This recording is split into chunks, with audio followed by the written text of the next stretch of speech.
السلام علیکم۔ کوئی ادھوری نہ رہے دعا کسی کی، سب کے لیے ایسا مبارک رمضان ہو، آمین۔ اس مقدس مہینے کی حرمت اور اس کی عظمت سے کون ایسا مسلمان ہوگا جو نا واقف ہوگا؟ اللہ تعالیٰ نے اس مہینے کو پوری امت مسلمہ کے لیے ساری زندگی کے گناہوں کے کفارے کا اور درجات کی بلندی کا ذریعہ بنایا ہے۔ نبی کریم صلی اللہ علیہ وآلہ وسلم رجب کا چاند دیکھ کر یہ دعا فرمایا کرتے تھے کہ یا اللہ ہمیں رمضان کے مہینے تک پہنچا دیجئے، ہماری عمر اتنی کر دیں کہ ہم رمضان پالیں۔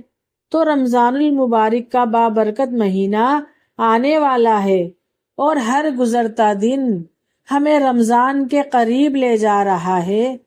وہ سحری کا مزہ، وہ فجر کی نماز، وہ روزے کی دعوت، وہ قرآن کی تلاوت، وہ روزے کا نور بس کچھ دن دور۔ اور اس مبارک مہینے میں اللہ تعالیٰ کی رحمتوں کی گھٹائیں برسنے والی ہیں۔ ہمیں اس کے لیے پہلے سے کچھ تیاری کرنے کی ضرورت ہے۔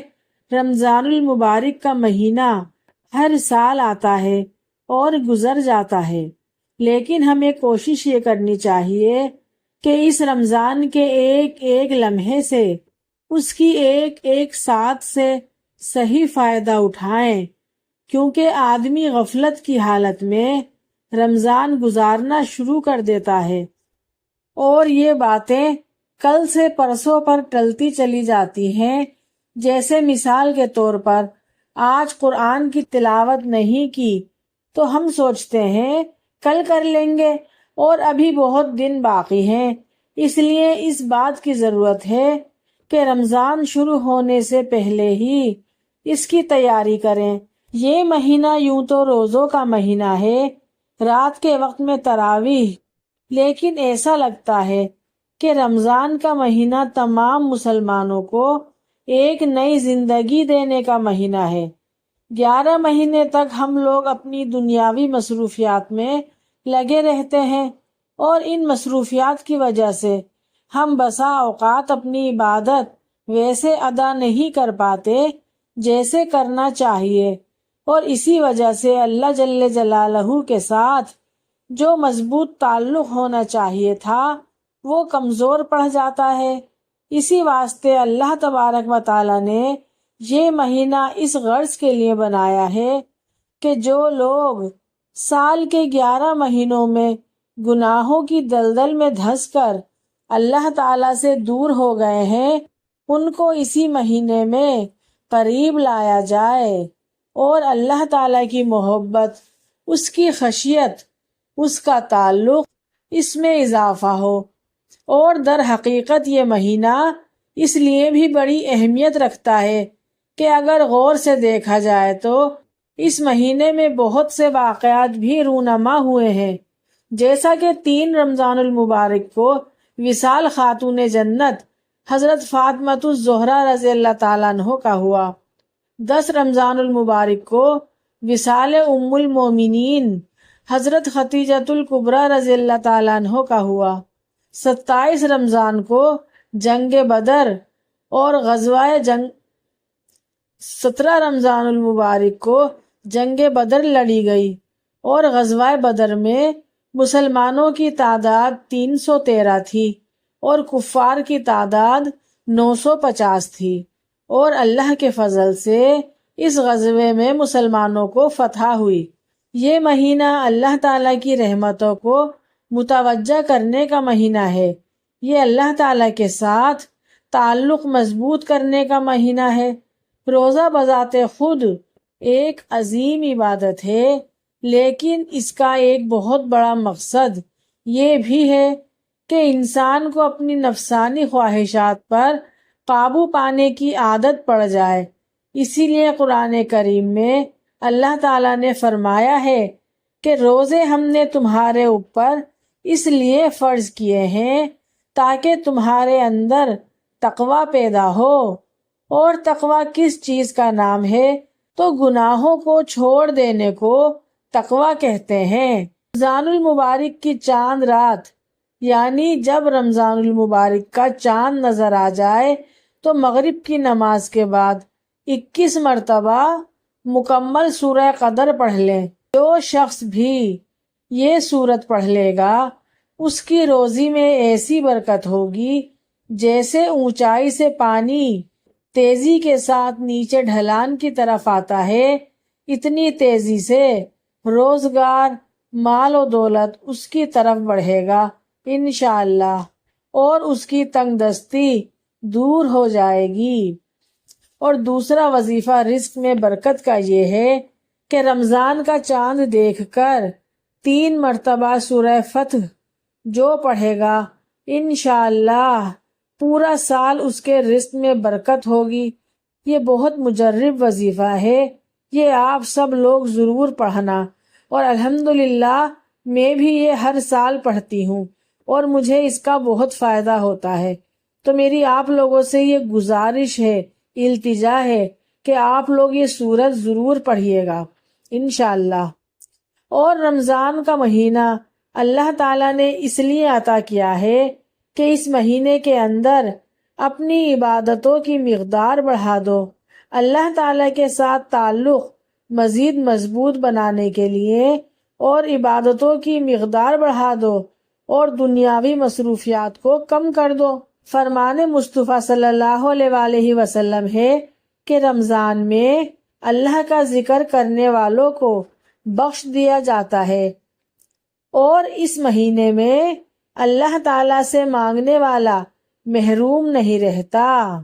ہمیں اللہ کا حکم ملا ہے روزہ رکھنے کا، جیسے اللہ بہت بڑا ہے اس کے بعد اللہ کا حبیب بہت بڑا ہے، تو یہ دونوں ہم سے کہہ رہے ہیں کہ روزہ رکھو، تو کیا آپ چھوڑیں گے؟ رمضان آ رہا ہے اور میرے نبی صلی اللہ علیہ وآلہ وسلم منبر پر کھڑے ہوتے ہیں اور کہہ رہے ہیں وہ کون آ رہا ہے؟ پھر کہتے ہیں وہ کون آ رہا ہے؟ پھر آپ کہتے ہیں وہ کون آ رہا ہے؟ 3 دفعہ یہی کہا کہ وہ کون آ رہا ہے، وہ کون آ رہا ہے۔ صحابہ کہنے لگے نظر تو کوئی نہیں آ رہا، اور یہ نبی پاک کہہ رہے ہیں کہ وہ کون آ رہا ہے۔ حضرت عمر رضی اللہ تعالیٰ عنہ کھڑے ہو گئے، یا رسول اللہ، بندہ تو کوئی نہیں ہے، تو کیا وہی آئی ہے؟ تو آپ نے فرمایا نہیں۔ تو حضرت عمر نے کہا کوئی دشمن آ رہا ہے جسے آپ نے دور سے دیکھ لیا ہے اور ہم اس کی تیاری کریں؟ تو پھر آپ نے کہا نہیں۔ پھر حضرت عمر نے کہا تو پھر کون آ رہا ہے؟ تو آپ نے کہا رمضان آ رہا ہے۔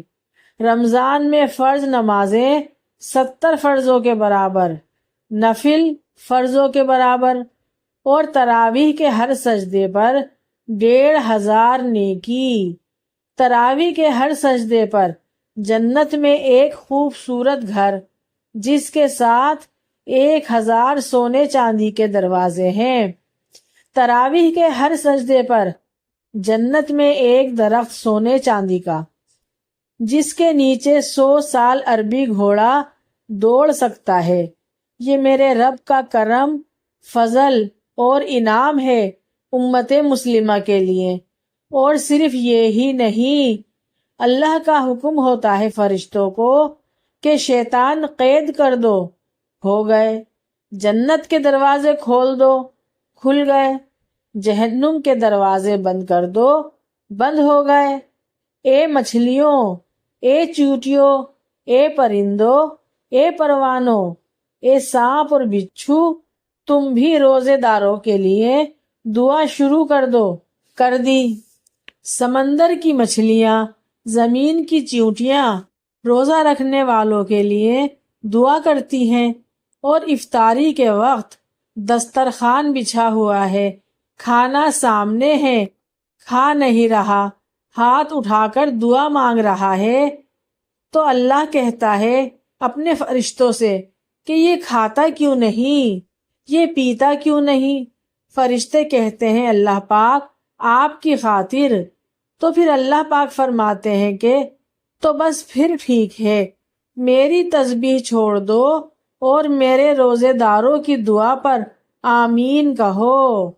سبحان اللہ، سبحان اللہ۔ حتیٰ کہ اللہ تعالیٰ عرش کے فرشتوں سے بھی فرماتے ہیں کہ میری تسبیح چھوڑ دو، اور اس وقت جو افطار کے وقت دسترخوان سجے ہوئے ہیں اور جو روزے دار کھانا سامنے رکھ کر بیٹھے ہیں اور کھا نہیں رہے، دعا مانگ رہے ہیں، تو ان کی دعاؤں پر آمین کہو۔ سبحان اللہ، سبحان اللہ۔ کتنی زبردست حدیث ہے یہ، اور روزے داروں کے لیے اللہ تعالیٰ کے کیسے کیسے انعامات ہیں کہ میرے رونگٹے ہی کھڑے ہو جاتے ہیں سوچ سوچ کر۔ الحمدللہ، الحمدللہ اللہ کہ تو نے ہمیں اتنے پیارے نبی کی امت میں پیدا کیا، ہمیں رمضان کا مہینہ دیا۔ اللہ تیرا لاکھ لاکھ شکر ہے، کروڑ بار تیرا شکر ہے میرے پروردگار۔